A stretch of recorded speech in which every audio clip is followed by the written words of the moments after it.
Welcome to Nation Beat. I am Janelle Norville, bringing you this brief on the pulse of our nation and highlights around the heart of St. Lucia. St. Lucia was spared the effects of heavy rainfall associated with Tropical Storm Isaac. Minister of Responsibility for External Affairs speaks on U.S. visa interview waivers. IBSA collaboration bears fruit, and family and friends bid farewell to Botham Shem.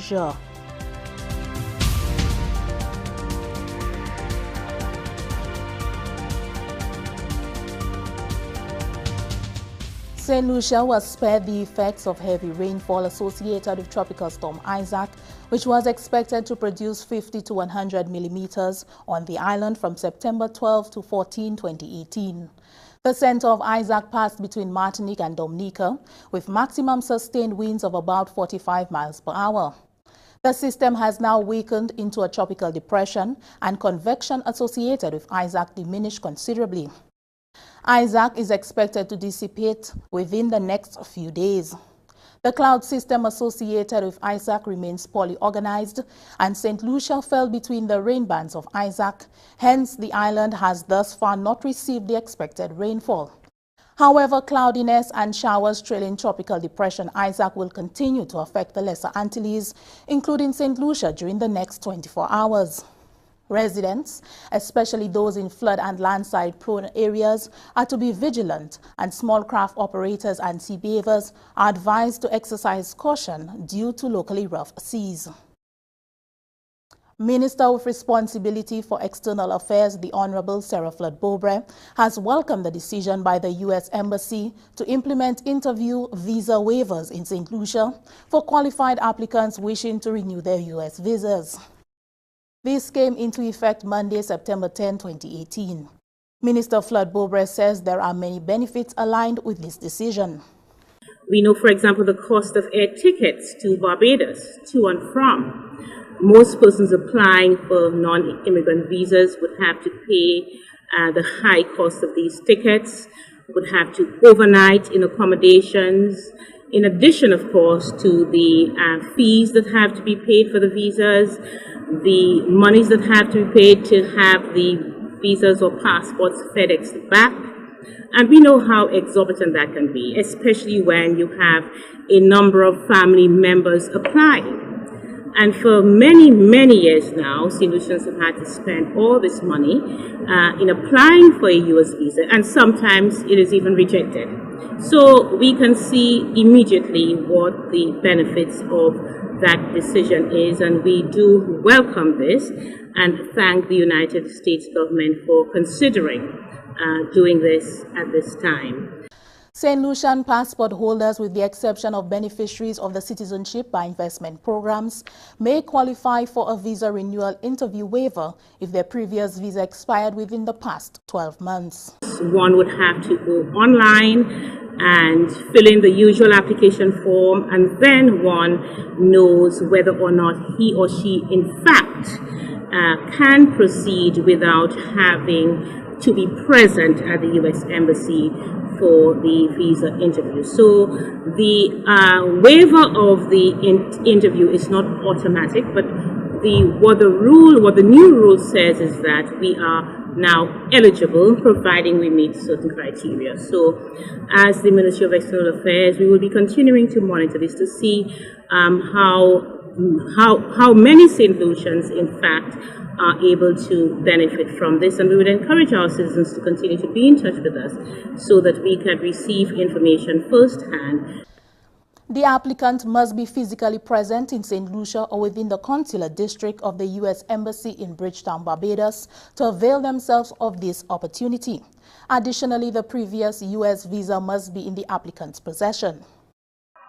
Students who wish to renew their visas and who satisfy the aforementioned requirements may qualify for interview waiver if they are applying to continue attendance at the same institution or will continue the same major course of study at a different institution.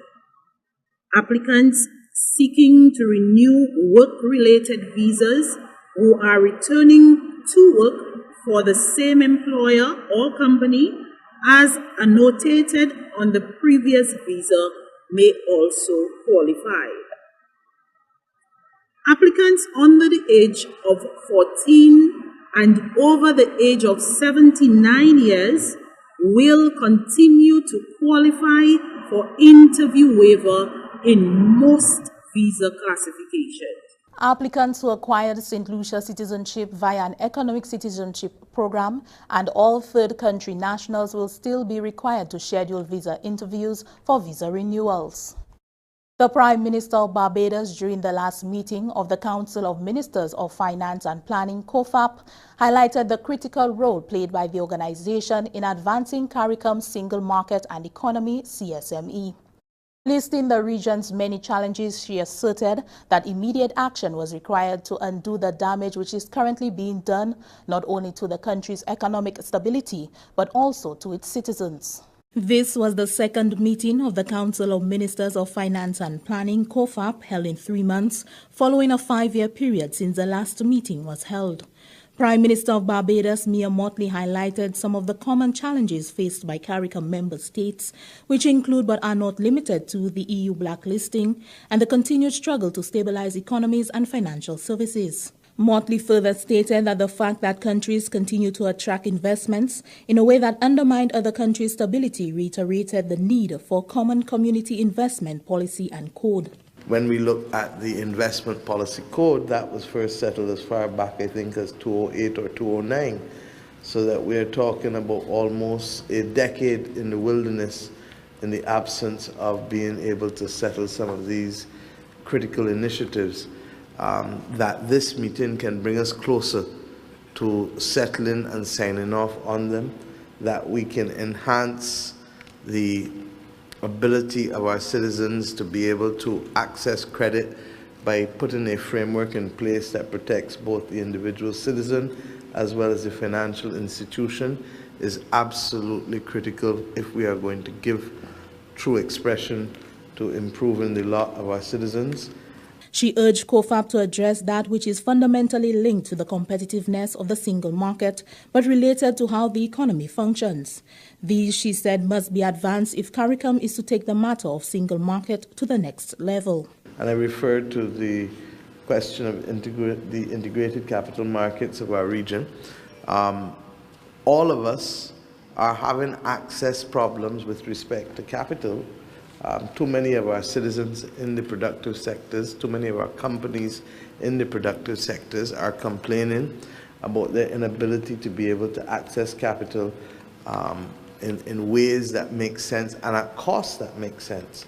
And to the extent, therefore, that we can allow for the surplus liquidity in markets to be able to flow to other markets, we will have added value to our general ability to move towards greater growth in the region.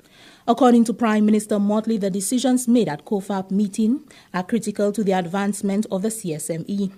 The CARICOM Single Market and Economy CSME is an arrangement among the CARICOM states for the creation of a single enlarged economic space for the removal of restrictions resulting in the free movement of goods, services, people, capital and technology. St. Lucia's legal fraternity on Friday bid farewell to one of its most revered members.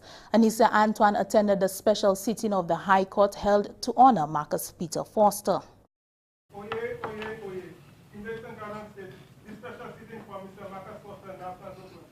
Members of the legal fraternity gathered at the Parliament chambers for a special sitting of the OECS court to pay tribute to the late Marcus Peter Foster, also known as Ole or Harry, who passed away on September 4th, 2018. Marcus Foster is the son of Kenneth Foster, who is a member of the Inner Bar and stems from a well-established family in the law field. In 1992, he became the proprietor of Marcus Foster and Associates and contributed immensely to the law system in St. Lucia during his tenure as an attorney. In correspondence from his brother-in-law, Marcus is described as one of St. Lucia's most distinguished jurisprudential minds that ever lived. I concur with that sentiment and with permission adopt it now as my own. In that same document, Marcus is described as making an indelible contribution to regional jurisprudence, which reflects his profound intellectual standing. He was also described as being assiduous and endowed with creativity, ingenuity, and possessing a cognitive flexibility of first-grade steel.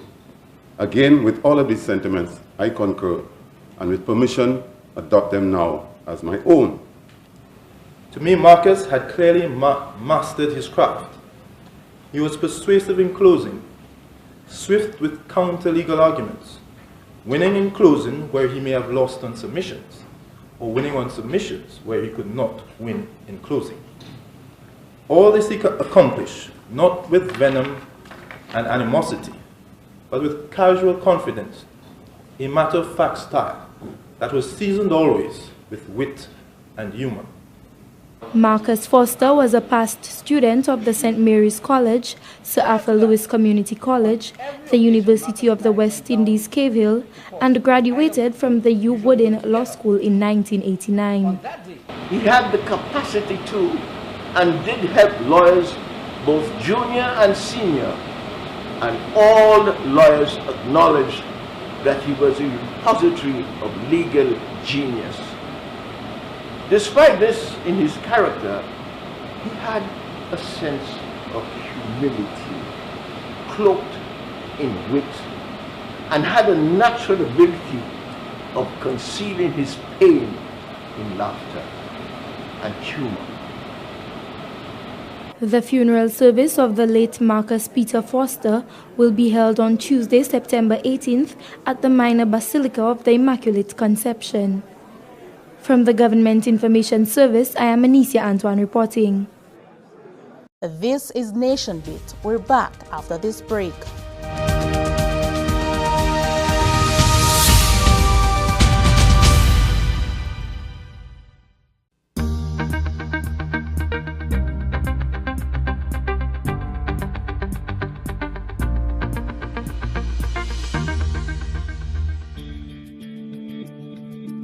When you're out at sea, there are no service stations along the way or supermarkets for a quick stop if you need something.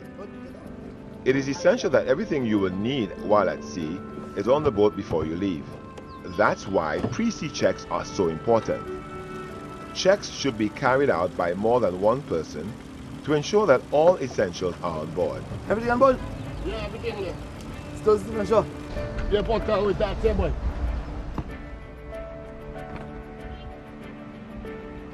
Pre-sea checks should include food stores, extra water and fuel,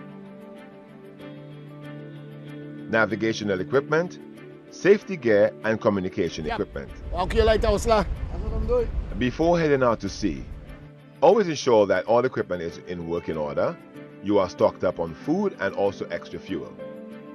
Call the lighthouse to inform them of your voyage plan and inform someone responsible of your departure time and estimated time of arrival back on shore.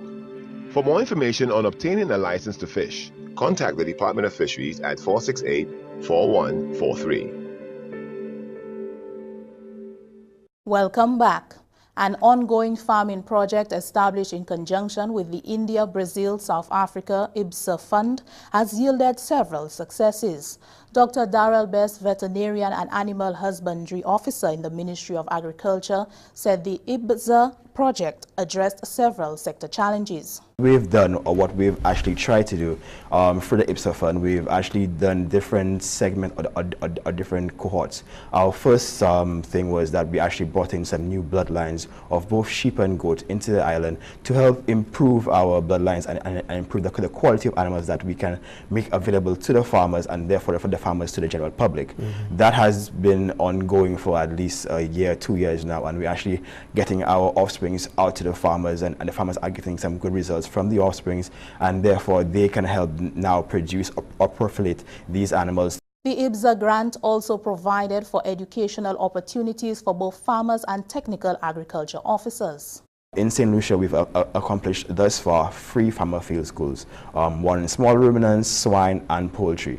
This is where we actually bring the practical knowledge to the farmers, not in a school setting, but a farmer setting. So we actually go out to the farms. It's very hands-on. Another part of it is the AI. AI is artificial insemination, where we've actually trained farmers, trained some farmers and our technical staff in the procedures of artificial insemination. We've had our own officers go overseas to Jamaica via CADI to actually learn these kind of techniques. We've actually held our own AI workshop in St. Lucia sometime last year. Dr. Best said the workshops have been successful in educating farmers about new practices and preparing them to implement similar procedures. The IBSA project aims to alleviate poverty by improving farming practices. It is being implemented by the Food and Agriculture Organization, FAO, of the United Nations in partnership with the Ministry of Agriculture. The St. Lucia Electoral Department encourages the young and the marginalized to participate in the electoral process. This week, the world observes the International Day of Democracy. The United Nations Secretary General sees this as an opportunity to invigorate democracy by bringing the young and marginalized into the political system. Assistant Chief Elections Officer of St. Lucia's Electoral Department, Olympia Lionel, says her department has taken measures to encourage and accommodate such groups. I must say we're fortunate in the Caribbean that St. Lucia is the only country, as it relates to democracy, that has taken democracy to the second shutting at the hospital.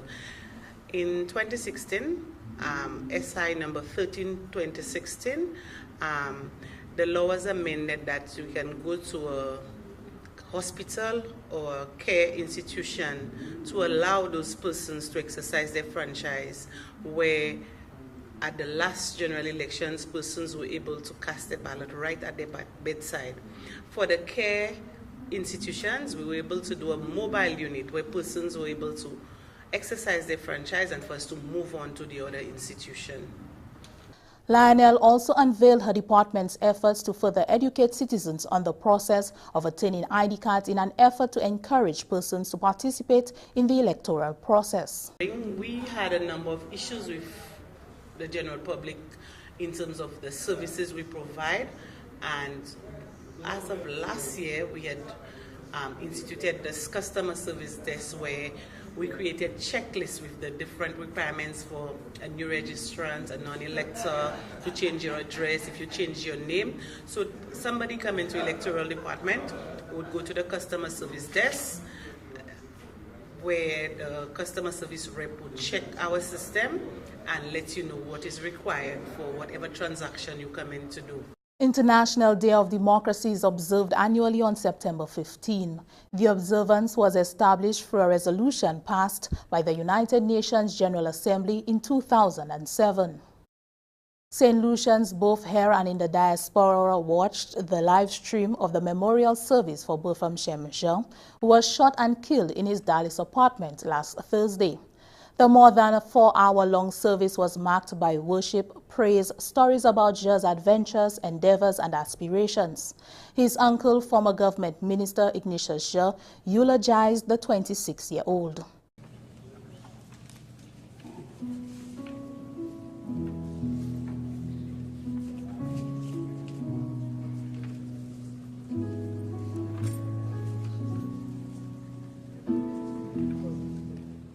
The Carter School of Business at Botham's beloved Harding University asked me if I would consider helping a brilliant, highly Christ-centered, extremely personable, sterling young man from St. Lucia.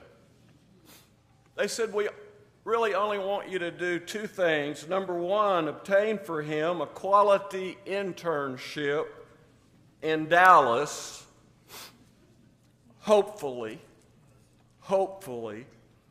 with his first round draft pick, Price Waterhouse Cooper, PWC no less. Botham aimed high.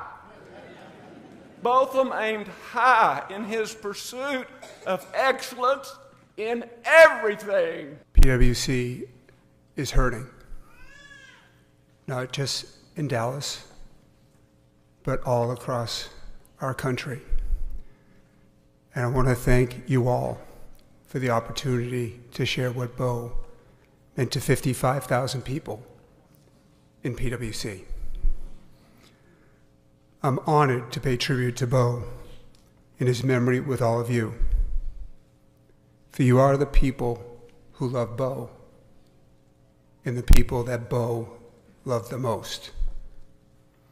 And especially to Bo's family.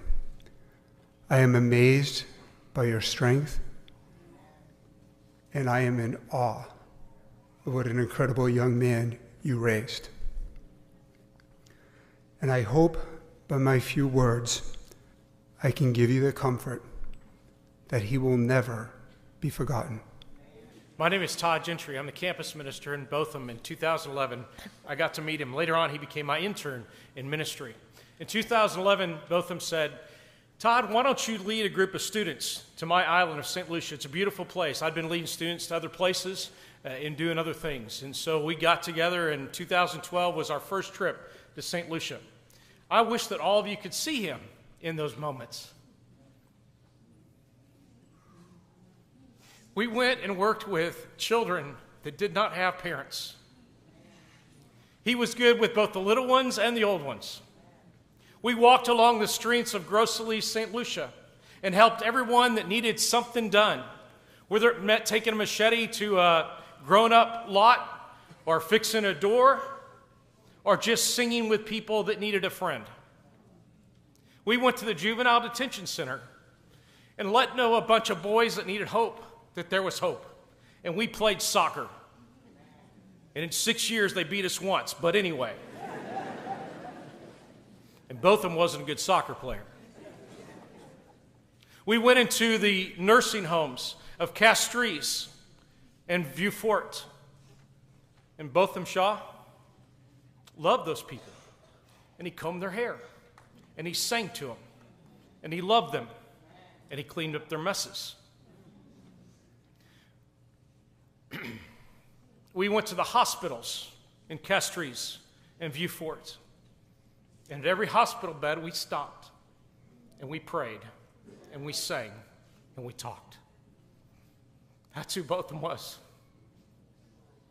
I will miss him. But I will see him again. Because while I was his mentor, he touched me, and he changed me too. Botham was our prince, and as evidenced by the outpouring of expressions of outrage, love, sympathy, and solidarity from near and far, from the four corners of the globe, he was truly a prince of the people. Our star was about to complete his 27th orbit around the sun on the 29th of September. His brilliance had radiated a universe. We give thanks to the true and almighty God, Most High, for gracing us with the presence of this change agent that was Bo. Bon Dieu, s'il vous plaît, nous assougeons nous, capouedier, ban nous la force avec courage, nous capouedier Seigneur, pour la paix, nous capouedier pour justice. Bon Dieu, ban nous la force avec courage. Aïe, aïe, aïe, doudou, pas pleurer comme ça, pas pleurer comme ça, ou caille croisé chez moi. Aïe, aïe, aïe, maman, pas pleurer comme ça, pas pleurer comme ça, ou caille croisé chez moi. Botham Shem would have been 27 on September 29, 2018. That's a Nation Beat. Join us next time as we feel the pulse and heart of our community. I am Janelle Norville.